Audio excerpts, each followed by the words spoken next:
A VPN, or virtual private network, helps to keep your identity safe online. There are tons of things they're useful for, and I'm going to tell you today why a VPN is useful for more than just keeping your data safe from snoops.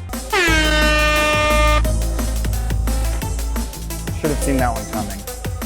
If you're a real MLG, not the fake kind I did in this parody over here, and you stream a lot of your games online, then you really should have a VPN because of swatting.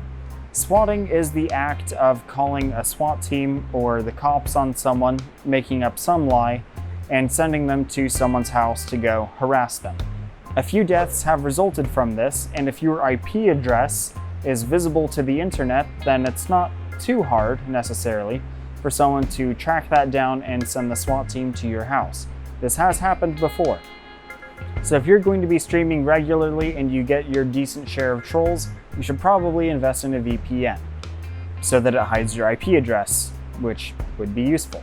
But here's the thing though, if your internet has to go to the VPN server and then from the VPN server to wherever on the internet the game or whatever you're streaming to is going, how much lag is that going to add?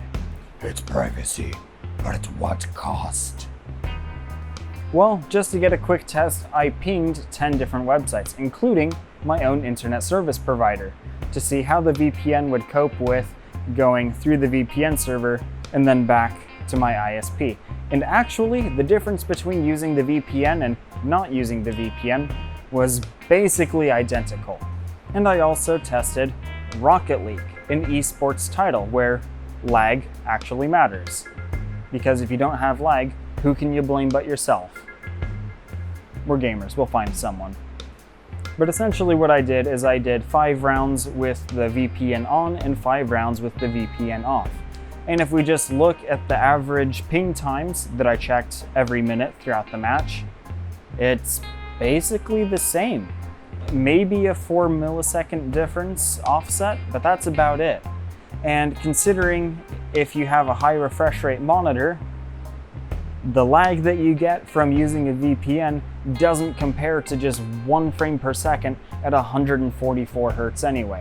So it's basically non-existent.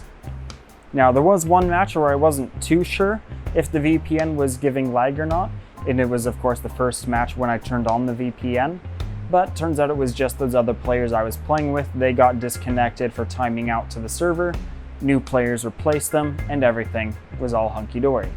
Now, the VPN I used for this was TunnelBear, which is probably the easiest one to get set up and running, but you don't have to use TunnelBear to get this. You can use NordVPN or Private Internet Access, PIA, and honestly, I will be switching to a different VPN once my year-long contract ends with TunnelBear, but for most people, TunnelBear is perfectly fine, and I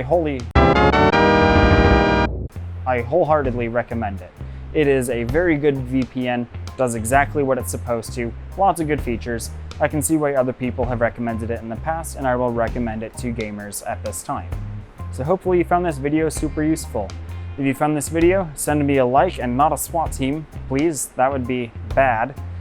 Worse than the thumbs down button, which I don't want you to hit. But leave a comment below. Is a gaming VPN something that you'd ever considered before? What else do you use a VPN for? Please let me know down below.